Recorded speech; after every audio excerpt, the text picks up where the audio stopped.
Ora, boa tarde, meus amigos. É com todo o gosto que aqui estou hoje para partilhar convosco um assunto que é este que aqui está: mediunidade e ciência. Claro que falar de mediunidade é um vocábulo muito usado no Espiritismo, mas não é exclusivo do Espiritismo e não é porque estamos a falar de uma ferramenta. Mas ainda antes de prosseguirmos sobre isto, permiti-me prestar uma homenagem ao codificador do Espiritismo. Uma vez vamos falar do Espiritismo. Codificador do Espiritismo, Allan Kardec, fará amanhã 150 anos que morreu, que desencarnou. Portanto, onde ele estiver, que nos ajude. Uma palavra também de agradecimento para ele. Ora bem, e ele realmente utilizou esta ferramenta, que é aquilo que eu pretendo aqui mostrar-vos. Posso tirar só aqui a luz? Pretendo aqui mostrar-vos com este boneco, é exatamente isto. Não te queres sentar ali? Talvez ali fiques melhor. É uma ferramenta que o Espiritismo utiliza para poder observar o mundo espírita, ou os multiversos, já que a nossa física quântica hoje já nos vai apontando, indiciando que é por aí que devem estar os mundos invisíveis, de onde nós percebemos, através desta ferramenta que é a mediunidade, existirem seres inteligentes. E nós para lá vamos e de lá voltamos. Isto, de alguma maneira, é uma metáfora que nós podemos recuperar, que é esta, que a mediunidade está para a ciência espírita, tal como o telescópio está para a astrofísica, não é? Portanto, a astrofísica e a astronomia pegam nos telescópios, e este que estamos a ver é o Hubble, é um telescópio que anda aqui à volta da Terra, um telescópio espacial, mas o que pretende é fornecer dados por observação, observa corpos celestes, dos quais a astronomia, que também é uma ciência de observação, tal como o Espiritismo, recolhe dados e, pela dedução lógica dos factos e o encadeamento de ideias, deduz leis gerais universais que explicam a existência desses corpos celestes, as leis da gravitação que o regem, enquanto que no Espiritismo explica as leis da mediunidade, explica o que é que se passa do outro lado. Esses corpos celestes que lá estão são os mundos que também se observam, também se sentem através da mediunidade. Portanto, isto exatamente porque estamos também no domínio de uma ciência. Se vocês forem a este livro, que é o Espiritismo, que é um livro que é escrito em 1859, portanto, o livro dos Espíritos é escrito em 57, depois em 58 sai uma pequenina brochura para usar esta ferramenta, para usar o telescópio, que é uns pequenos apontamentos para orientar reuniões mediúnicas, e em 59 está, portanto, esta nova ciência está a desenvolver-se, e Kardec sente a necessidade de sair com esta brochura, que aclara uma série de dúvidas. E há lá duas definições do Espiritismo. Eu recapitulo esta, que tem exatamente este apontamento aqui. Como ciência prática, para além de ser uma filosofia, portanto, e é de observação, portanto, observa-se, e como ciência prática, ele consiste nas relações que se estabelecem entre nós e os espíritos. Como filosofia, compreende as consequências morais que emanam dessas relações. Portanto, de toda a investigação filosófica e científica que o Espiritismo faz, o que quer é sacar daí orientações para a nossa conduta, para bem proceder. Mas reparai qual é que é o papel, aqui começa a ficar indiciado qual é o papel da mediunidade. Não sendo uma ferramenta exclusiva do Espiritismo, a mediunidade é uma característica humana, é apenas uma ferramenta, um pouco como o mecânico que arranja o carro não é a chave de fenda. Ok? Portanto, não se confunda a chave de fenda com o mecânico, não se confunda a mediunidade com o Espiritismo. Ok? É apenas uma ferramenta. Portanto, nós hoje vamos falar exatamente desta ferramenta, isto é, tal como se nós quisermos investigar a meteorologia, determinar leis mais acertadas da meteorologia, significa nós termos bons termómetros, bons medidores de pressão atmosférica, de umidade, etc., e irmos medindo ao longo do tempo e vamos deduzindo leis. Claro que, se forem maus medidores, vai nos dar resultados grosseiros.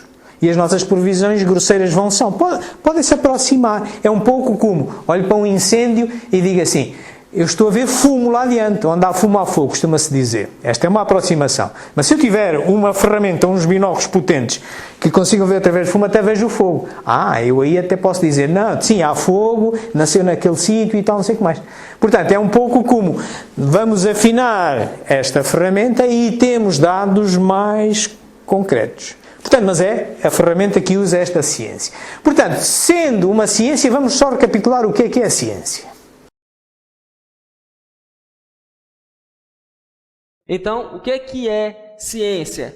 É um conhecimento dos fenômenos do mundo. A filosofia era um conhecimento racional da realidade. A gente pode colocar aqui realidade.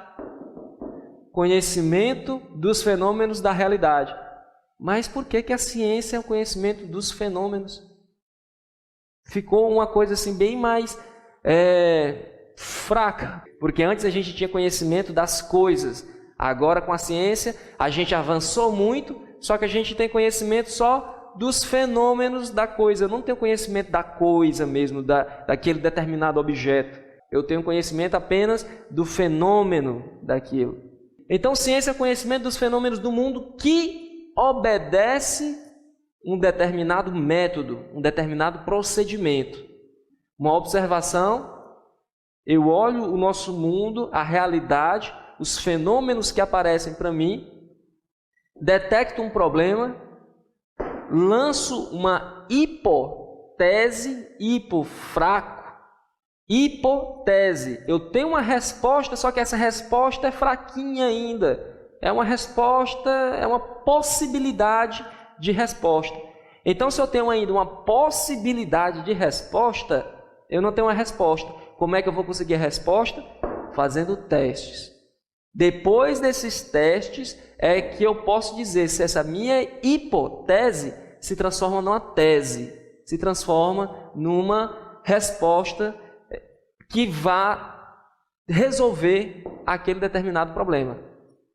Tá bom? E se eu gerar resultados que possam se tornar leis gerais e universais, aí, meu querido, eu tenho ciência. Portanto, onde é que entra esta ferramenta? Entra aqui. Certo? É aqui que ela entra. É aqui que nós observamos determinados fenómenos, levantamos um problema, levantamos uma explicação possível, filosoficamente. E aqui é a grande diferença. Filosoficamente, nós poderemos endereçar qualquer realidade, qualquer assunto, inclusive é Deus. Mas cientificamente não. Cientificamente só partes dessa grande realidade. Aquelas que nós conseguimos sujeitar a testes, ensaiar, comparar, medir e sacar dali umas leis gerais universais. Caso típico no Espiritismo é as leis que regem as capacidades mediúnicas, que estão espelhadas num documento memorável, que é o Livro dos Médiuns. Esse é essencialmente científico. Grande parte do Espiritismo é filosófico, mas o Livro dos Médiuns, é científico, tal como é a Gênesis, mas já lá chegaremos, já lá vamos ver. Muito bem, então, posto isto, vamos agora olhar para o exemplo do Espiritismo, de como como Kardec usava e como nós devemos também usar esta ferramenta, no sentido de validar aqueles fenómenos que são observáveis por esta ferramenta, ok? Vamos olhar um bocadinho a história do Espiritismo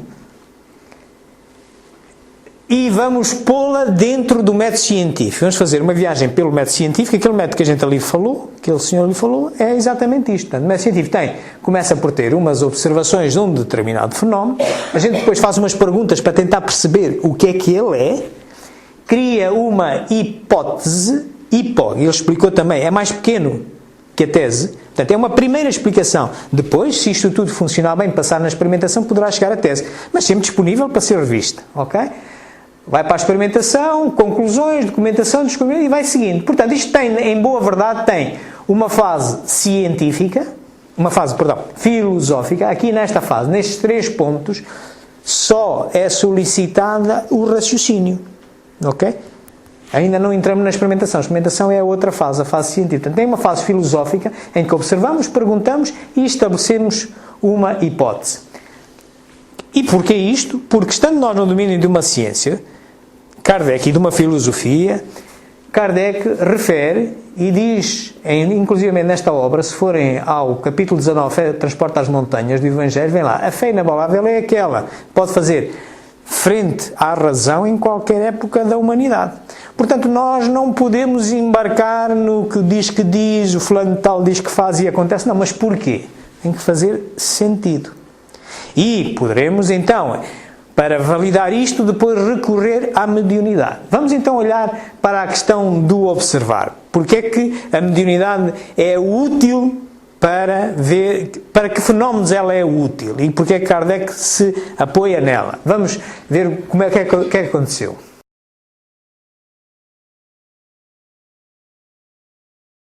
Em 31 de março de 1848, em Hydesville, dos Estados Unidos da América, manifestações de forças inteligentes intervindo no plano físico assinalam o surgimento do espiritismo através da fenomenologia mediúnica. A seriedade desses acontecimentos teve imensa repercussão até mesmo na Europa. Os fenômenos ocorreram numa tosca cabana, residência da família Fox, adeptos da Igreja Metodista. Portanto, observavam-se estes fenómenos. Isto aconteceu nos Estados Unidos, nesta casa de madeira das Irmãs Fox. Portanto, havia ali uns golpes, umas coisas quaisquer, e que aquilo parecia que, se não vinha de alguém a bater, que ninguém viu a bater, poderia ser uma causa inteligente e visível. Ok? Portanto, depois de observar, começou-se a fazer perguntas. Portanto, isto, o que é que pode ser, o que é que não pode ser? Vamos ver. No primeiro diálogo registrado entre as irmãs Fox e o espírito de um mascate de nome Charles Rosbach, usaram-se letras do alfabeto para a formação de palavras, mediante convenção de que a cada letra corresponderia a determinado número de pancadas. Estava, portanto, descoberto o processo adotado para as comunicações entre os dois números. Pode-se dizer que o fenômeno das mesas girantes, que se seguiu aos acontecimentos de Hydesville, preparou o advento do espiritismo, despertando o interesse dos homens de ciência, dentre eles o professor Ribard ou Allan Kardec. Foi em 1854 que pela primeira vez ouvi falar das mesas girantes. Encontrei um dia o magnetizador, o Sr. Fortier, que conhecia desde muito tempo. Disse-me ele que já não eram somente as pessoas que podiam se magnetizar, mas também as mesas, conseguindo-se que elas caminhassem e girassem à vontade. Portanto, vocês estão a ver que ao fazer estas perguntas, mas isto é um fenómeno físico, meramente físico, aleatório, ou é um fenómeno inteligente? Chegaram à conclusão que, estabelecendo um código de pancadas, o autor das pancadas respondia: isto pressupõe inteligência, porque responder não 2 golpes, sim 1 golpe, isto pressupõe que de trás há uma vontade que organiza 2 é não, 1 é sim. Portanto, a inteligência é um fenómeno inteligente que corresponde a uma causa inteligente. Então, se nós não estamos a ver, está no invisível. E é assim que Kardec, ele até começa por considerar que poderia também ser só o fluido magnético, orientado por alguém também tem que ser orientado por alguém, mas podia estar encarnado. Mas ele verifica espera aí, mas o fluido magnético não produz estes fenómenos assim, que sempre que eu quero uma resposta, não, ela vem coerente com a minha pergunta. Isto é um fenómeno inteligente, ok? Portanto, a partir daí ele vai levantar uma hipótese, não é? Portanto, então vamos ver como é que ele faz. O fato não me pareceu radicalmente impossível.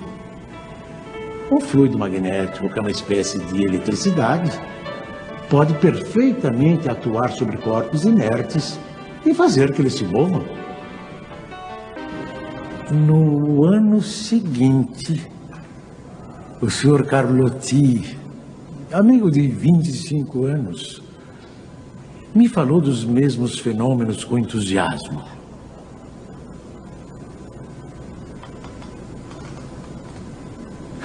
Foi ele o primeiro a me mencionar a intervenção dos espíritos. Tempos depois, fui convidado a assistir às experiências que se realizavam em casa da senhora Plene Maison. Aceitei imediatamente. Foi aí que, pela primeira vez, presenciei o fenômeno das mesas que giravam, saltavam e corriam. Assisti então a alguns ensaios muito imperfeitos da escrita mediúnica.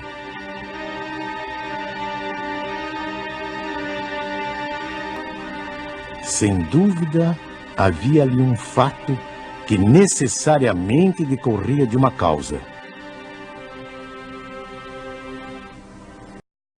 Portanto, ele agora já chegou a uma hipótese. Assim, não, espera lá, isto aqui estão aqui uma causa inteligente, portanto eu não estou a ver a causa, ela é invisível, podem ser os espíritos. Podia ser o fluido magnético, o fluido magnético, como não produz atos inteligentes, capaz de ser os espíritos. Bem, e é então aqui que ele agora vai passar à fase da experimentação, vai passar à fase seguinte do método científico. Portanto, recorrendo à tal ferramenta. Ele com a ferramenta da mediunidade, ele diz assim, bem, se são espíritos, são mortos. Portanto, primeira coisa que eu tenho que fazer é ver se esta ferramenta que eu tenho valida que estou a contatar com mortos.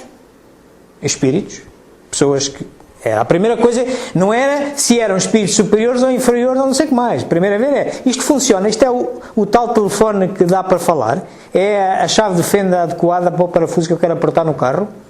É a primeira coisa que ele tem que fazer. E só depois é que ele verifica que, comunica. E então, quando a gente olha para o outro mundo, abriu a janela e diz assim, mas espera aí, isto agora está aqui um novo mundo, mas eu só me interessa explorar mais aquele, tirar os melhores benefícios, e vai selecionando as inteligências, vai selecionando quem são os espíritos, vai mostrando esta vida que está para o lado de lá, vai buscando gente séria, inteligências sérias, que lhe dizem exatamente o que se passa lá naquele mundo que a gente só conseguia ver pelo telescópio, mas depois conta-nos o resto da história. Portanto, nesta fase, ele vai então sujeitar à experimentação, vai começar a tirar conclusões, vai documentar, escrever as conclusões, tirar as tais leis universais gerais, e vai seguindo, continuando novas descobertas, porque nem a filosofia nem a ciência trabalham com a verdade, porque a verdade absoluta não existe. Se existe, não é para nós, é só para Deus, só Deus. Existe uma perfeição tão grande, chamemos-lhe realidade, só Deus é que lá chega. Nós vamos de verdade em verdade. E a filosofia e a ciência. Chegamos a uma boa, e daqui por um tempo, se há novas descobertas, depois temos que remodelar a nossa tese e sujeitá-la outra vez a este sistema de investigação e criar uma tese melhor. Portanto, e neste processo, é o próprio Kardec quem diz no grande manual científico do Espiritismo, que tem a ver com as capacidades mediúnicas, como se utiliza esta ferramenta, são as regras de uso desta ferramenta para se obterem bons resultados.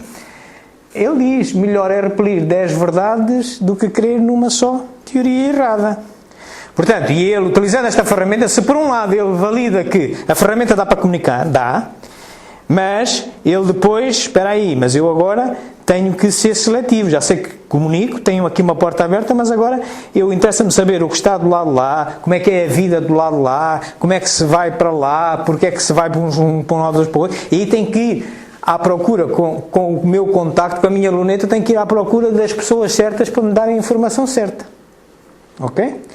Portanto, não é só ter a ferramenta, mas é depois usá-la, calibrá-la. É como nós, não é só ter um termómetro qualquer, mas é se calhar ter um termómetro aproximado às milésimas, para podermos fazer previsões a mais dias, isto na meteorologia. Muito bem, nesta fase, nós temos todas estas fases, a experimentação, as conclusões, tendo a experimentação, a documentação, novas descobertas, não é? Portanto, aqui, ao termos a documentação, temos uma tese, da hipótese podemos ter uma tese, mas depois há novas descobertas que vêm-nos outra vez lançar novas perguntas e seguir aprendendo.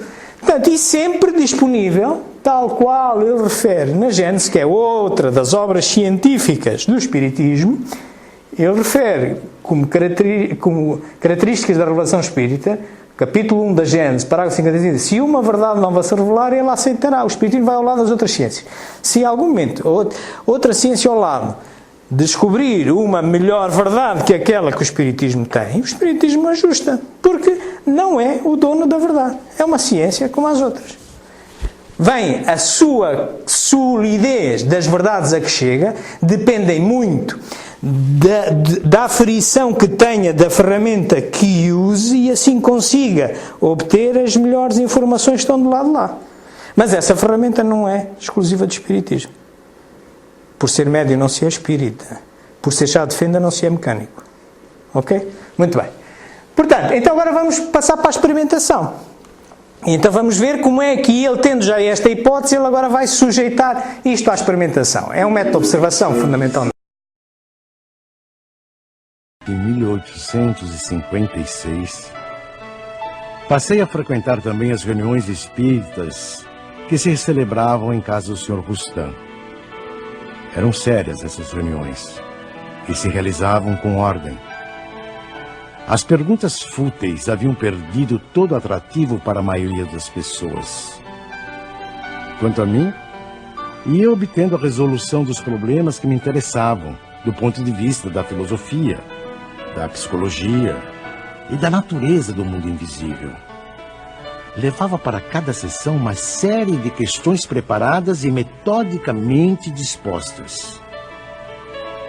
Entre os assistentes contavam-se físicos, matemáticos, estudiosos e cientistas das mais diferentes áreas do conhecimento humano. Todos formulando perguntas, aprofundando temas e questões.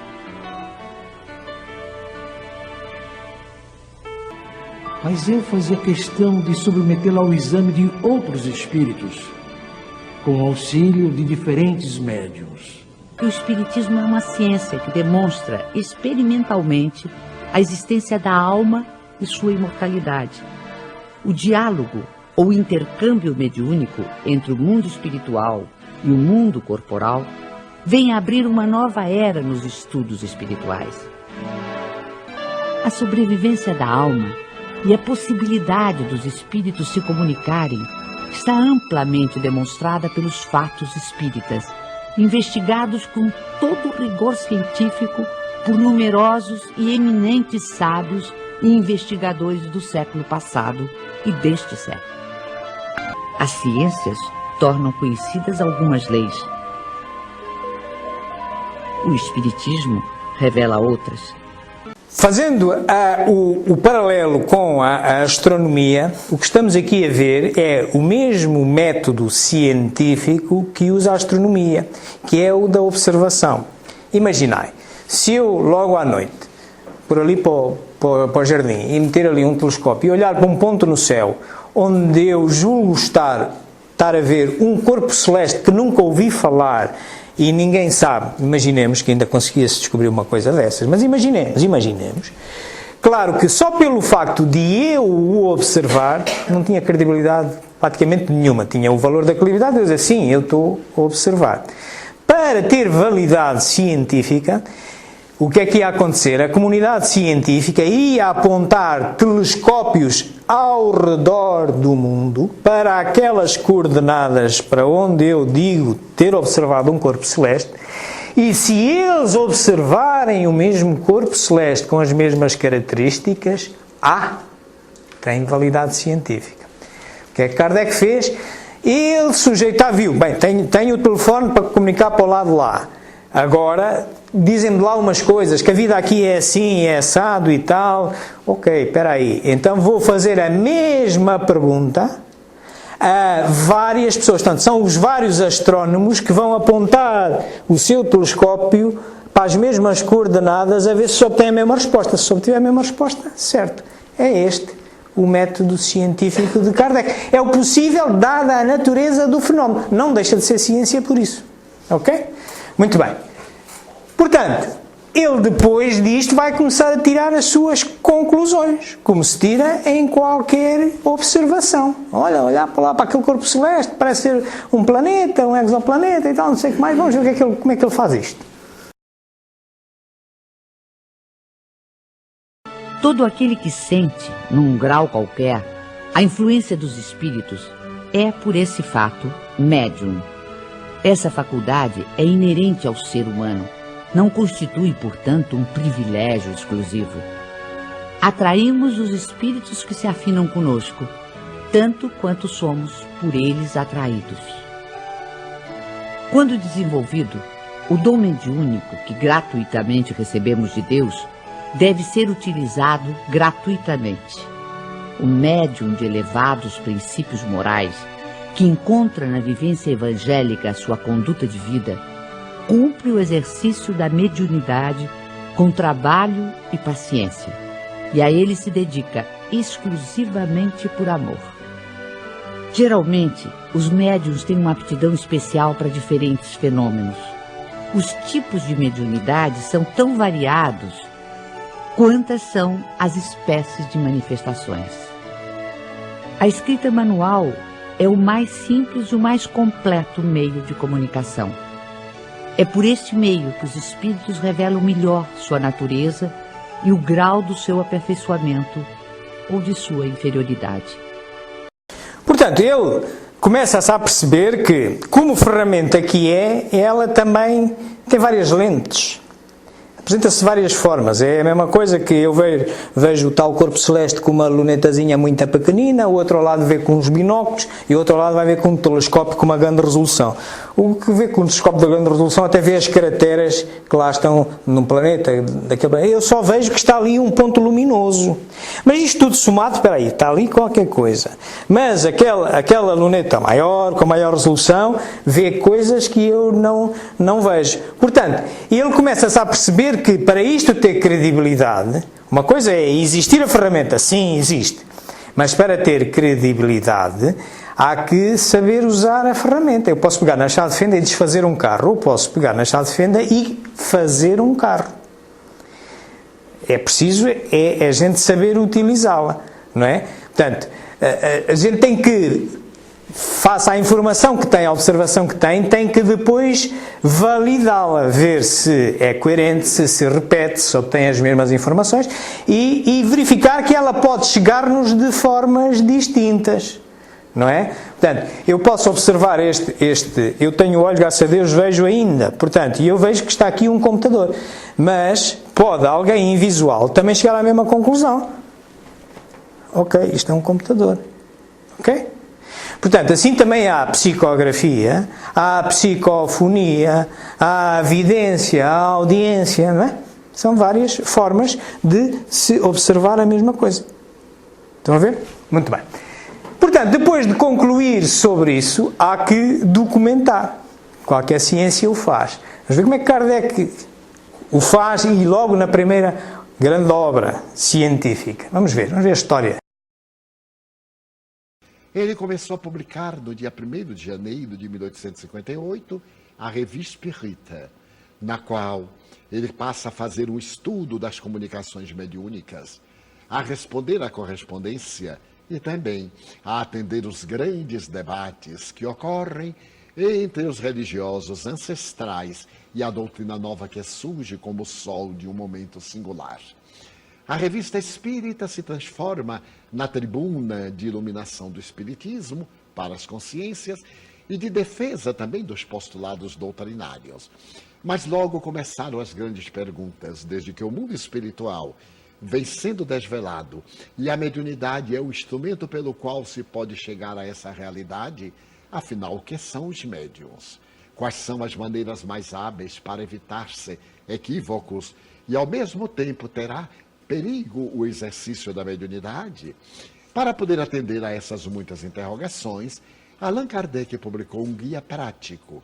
Era uma espécie de manual didático, pois ele era um grande educador, para orientar médiuns e investigadores em torno de um fenômeno totalmente inusitado, totalmente desconhecido. É claro que a mediunidade sempre esteve presente em toda a historiografia da humanidade. Porém, vestida de mitos e tradições, caracterizada por superstições, por cerimoniais, como mistérios dos santuários antigos ou como psicopatologias das doutrinas psiquiátricas nascentes no século XIX. Allan Kardec, então, vitimado pelas interrogações inúmeras a respeito de como se trabalhar a mediunidade, resolveu republicar o seu guia prático. Ampliou, aformoseou, retirou determinados glossários que estavam incompletos e ampliou para que se pudesse ter uma ideia da terminologia espírita. Veio a lume a mais notável obra de paranormologia humana. O Livro dos Médiuns, como Allan Kardec esclarece, é um guia, é um modelo e, ao mesmo tempo, é um estudo de tudo quanto diz respeito à fenomenologia paranormal da criatura humana. Portanto, estão a ver, documentação. Ele começa com a revista Espírita, onde vai debitando fenómenos que se vão passando e ele vai lá metendo. Depois, logo assim, sente a necessidade de pôr cá fora aquele livrinho, porque começava a haver muitas sessões mediúnicas e aquilo podia descambar. O uso da chave de fenda podia ser feita para desfazer em vez de ser para fazer, e a publicar aquelas instruções práticas para os mediúnicos, e que depois, isto em 58 ainda, e ele vai juntando mais coisas, e em 61 ele substitui esses apontamentos. Essa revista ainda se pode encontrar, esta brochurazinha, é substituído pelo Livro dos Médiuns. Mas não se ficou aqui. Ele, em vida, fez 11 edições só do Livro dos Médiuns. Exatamente porquê? Porque o processo continua. Há novas descobertas. E é preciso ir reformulando as coisas. Vamos agora dar um salto um bocadinho mais de gigante. No tempo de Kardec, basta só as 11 edições do Livro dos Médiuns para a gente perceber que em 12 anos ele descobre muito mais coisas e tem que atualizar. Mas hoje já existem outras capacidades de comunicação. Então vamos olhar, por exemplo, para esta que a gente vai aqui ver.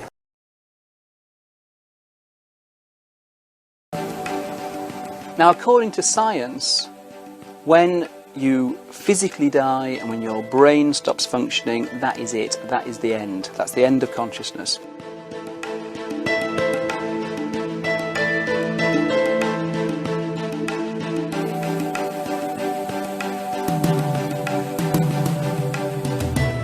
One day in the summer of 2002, Martha Copeland of Lawrenceville, Georgia, played back a sound recording she'd made earlier that day and heard the voice of her daughter Kathy disciplining her dog. That wouldn't have been so unusual, except that 6 months earlier, Kathy had died in an auto accident. In September 2005, Vicki Talbot of Bellingham, Washington, received a message on her answering machine from her son, Braden.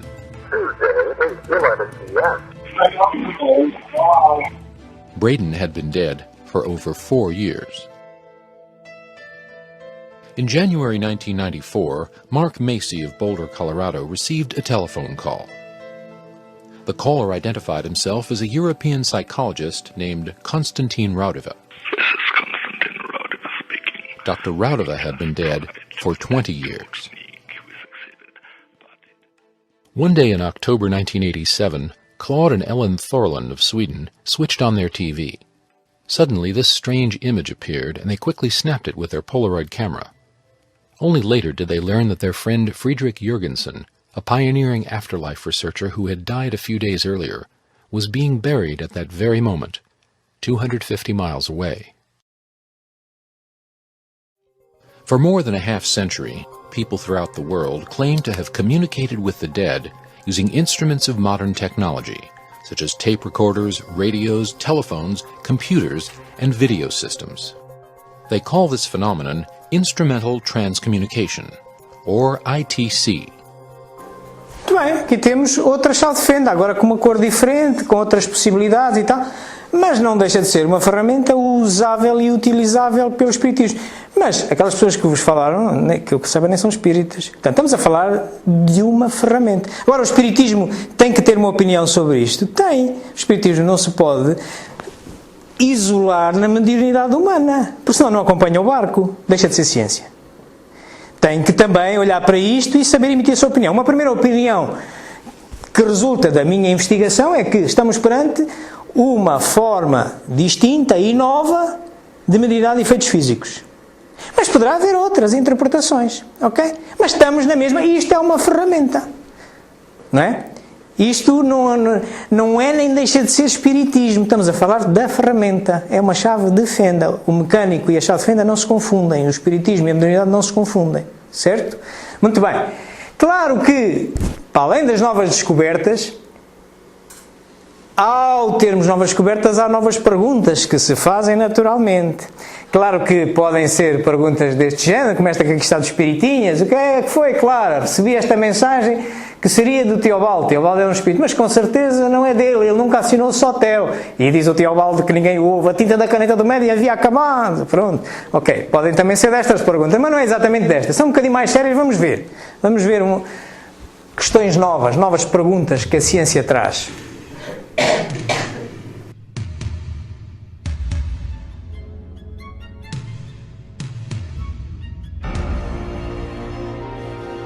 The most controversial and elusive of all spiritualist phenomena was ectoplasm. Ectoplasm is the substance allegedly produced by materialization mediums to give the spirits tangible form. The phenomenon was originally reported in the 19th century, but its supposed occurrence became widespread in the 1940s and 50s. This is a kind of very mysterious substance which seems to be fluid, it seems to be liquid, it's even gaseous. It comes from bodily orifices and possibly the mind of the medium from whom it's coming, or perhaps even disembodied spirits. And it turns into all kinds of things. It can turn into human forms. Tom Harrison's mother, Minnie Harrison, was one of the most renowned materialization mediums of the post-war period.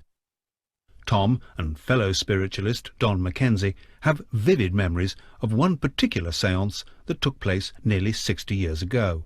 On the 6th of April 1946, we saw this ectoplasm coming from my mother, from her mouth, down to the floor, and then it made a big disc on the floor. And we're all saying, look at that. Look at that ectoplasm, as much ectoplasm. Look at it all building. And it started to build up in a column of white ectoplasm. And I could see there was a face in the top of it. But then 2 hands and arms came from this cylinder, this column, towards me. So I automatically put my hands out, and it turned out to be Aunt Ag, who had passed over to the spirit world in 1942. And she took hold of my hands with hers, which were quite warm, and in this hand, in my right hand, she put 4 carnations, grasped my hands together and said, "For you." Portanto, estão a ver, este fenómeno já existe há muitos anos, contudo, ainda hoje suscita muitas dúvidas de como ele é feito. Uma evidência que existe, que sai realmente aquela substância que é chamada de ectoplasma, mas como se forma e que não se forma ainda é uma coisa difícil ainda para explicar. É dos que está menos bem documentado nas leis como se rege. E claro, vocês viram aqui gente que não é espiritista, está ali, é espiritualista. A propósito disto, sabeis que a palavra espiritismo não foi criada por Kardec, acho que todos têm essa ideia, não é? Bom, há sempre novas perguntas e novas questões e a gente deve pôr os pontas nos is. Se vocês forem à internet e escreverem Spiritism, isto porque estava ali spiritualist, isto é em inglês e estava ali. Se vocês escreverem Spiritism num motor de busca especializado de obras inglesas, e disserem, quero que me encontre em quantas obras e quantos autores distintos é referida esta palavra antes de 1855. Vimos aqui, Kardec começa-se a interessar por estes fenómenos em 1855. Portanto, espiritismo para ele é só apropriado essa palavra depois. Vocês vão encontrar 12 vezes em 3 obras distintas, de 3 autores distintos, e a primeira vez é em 1850. Spiritism. O que é que Kardec na realidade faz e não desmerece nada ao seu trabalho. O que ele pega é espiritismo e faz o que nós chamamos um neologismo. Acrescenta um E final, espiritisme, passa para francês. É uma coisa que eu agora pegar em stop. E agora vou-lhe acrescentar um A e um R final, stopar. Toda a gente vai perceber que eu estou a dizer que é para parar, não é? Pronto, ok. E depois nós fazemos traduções disto. Para português pomos lá um E no início, substituímos o E final por O e tal, mas Kardec não é, a César que é de César, Kardec não é o pai da palavra. Aprendi no Espiritismo, nos cursos básicos, a noção que tenho, que me lembro, foi que era para não se associar ao nome de Allan Kardec, para não se associar ser uma religião ou associar-se ao Allan Kardec, essa filosofia nova e ciência que ele começou, o Espiritismo, que ele tinha dado o nome do Espiritismo, que é uma ciência que vem dos espíritos, é uma comunicação que vem dos espíritos. Foi assim, não disseram que foi ele que criou, mas dão a entender que ele adotou ou pôs esse nome só para não associarem ao nome dele, na altura professor Carvalho, não é? Pronto, e depois mais tarde Allan Kardec também para se distanciar do que ele era atualmente para aquilo. Que sim, foi o Allan Kardec que criou a ideia que fica em todos os cursos básicos frequentes. É, novas perguntas, novas ideias, seguir descobrindo. Eu posso-vos demonstrar, a seguir eu mostro-vos um slide de uma pesquisa que vocês podem fazer em casa. Não. É bom saber isso, é bom saber essa história. Não acreditem no que eu vos digo. Sim. Façam por vocês. Ok? Estamos no domínio da ciência e da filosofia. Indico-vos os caminhos para investigar. E vocês concluam por vocês. Eu também fui ensinado. Não é bem assim, só me disseram que era o nome não era Denisard Hippolyte Léon Rival, Allan Kardec, o Espiritismo sempre foi dizendo que foi ele que criou, e eu só passado uns tempinhos é que descobri que não é assim, mas eu vou-vos provar, e depois vocês em casa fazem vocês a experiência, ok? Não há problema, mas eu prometo que a seguir, no período que sobrar, eu mostro aqui uma outra apresentação em que tenho esse slide, vocês veem o site, que se quiserem copiam, e em casa põem na internet e vão verificar. Portanto, claro que a palavra ela é utilizada ainda hoje na Inglaterra. Espiritismo já tinha esta conotação dos espíritos em 1850. Kardec o que faz, e é por isso que ele tem necessidade de sair com aquela obra, que é o Espiritismo. Estão a ver porquê? Se fosse uma palavra já bem conceituada, ele não precisava estar a escrever. Bem, em França ela não existia a palavra realmente, mas existia em Inglaterra, do outro lado do Canal da Mancha. Portanto, ele não inventou a palavra, ele foi numa palavra, criou um neologismo e apropriou-a. Por isso ele sai depois com todo um conjunto, aquela obra, nomeadamente, que é o Espiritismo, vem exatamente por causa disso, de ele consolidar bem o que aquilo é. Muito bem, mas eu prometo, vou-vos mostrar o sítio.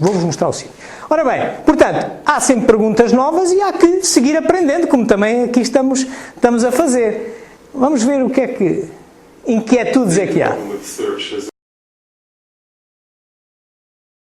The big problem with spiritualism are the conditions of the seance. Not everyone can turn up, not everyone wants to turn up, not everyone agrees with the conditions, they're too dark.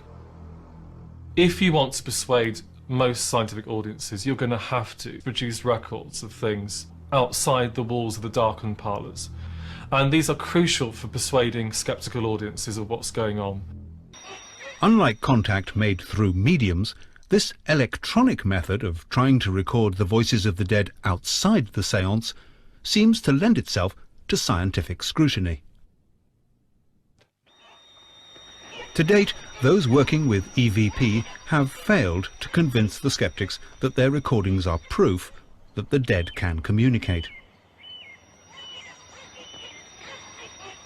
EVP has been tried now for about 70 years, and they've all seemed to be on the verge of great breakthroughs. I mean, this promises.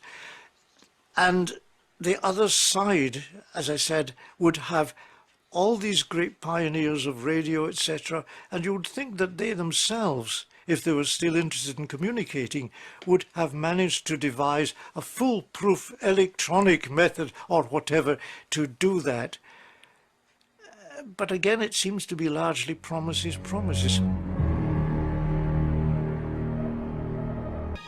But since those first eerie knockings at Hydesville, the exploration of spiritualist phenomena has expanded the ambitions of science and the boundaries of human knowledge.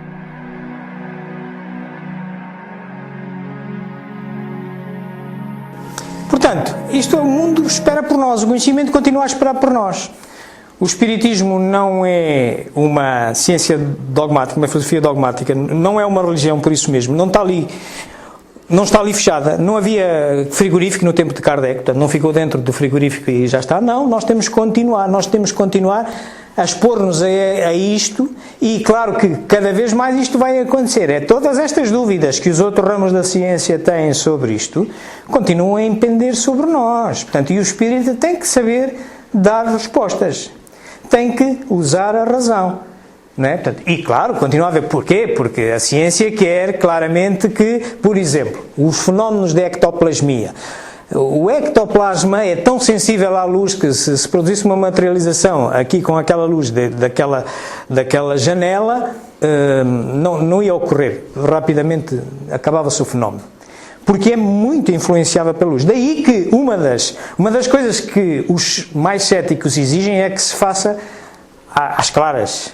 Mas é que a natureza do fenómeno não pode fazer. Aquele fenómeno em si não se pode fazer às claras porque interfere nisso. Mas como não se sabe exatamente bem o que é aquela substância, chama-se de ectoplasma, mas ainda falta... Julga-se que é um trifosfato. Podemos também conversar sobre isso. Mas há experiências e que têm muito a ver com proteínas animais. Mas são coisas que a gente pode falar depois. Mas não se tem ainda certezas. Portanto, isto vai continuando a evoluir. Portanto, meus amigos, eu para vos trazer isto, consultei estas obras que aqui estão. Cá estão esta e esta foram as mais referidas aqui na nossa história, são documentos, é a documentação da mediunidade, que consta da mediunidade, da abordagem científica da mediunidade. Aqui encontrais uma série de livros de ciência que estão interessadas e concorrem e estudam também estes fenómenos. Aqui tendes os vários links onde podereis ver aqueles filmes que estivemos a ver. Eu, como habitualmente, estou a gravar isto e vou publicar a palestra neste canal de Espiritismo JG, amanhã ou depois já lá está. Também podeis contactar aqui por Facebook ou através aqui do meu e-mail, espiritismo.jg@gmail.com, e disponibilizo-me para qualquer pergunta que vocês me queiram fazer. E agora vou deixar-vos aqui com o João, que vai fazer uma prece de encerramento para todos nós.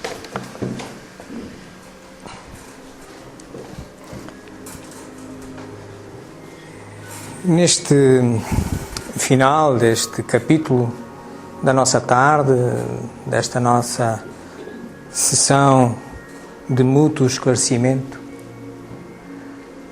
vamos unir-nos todos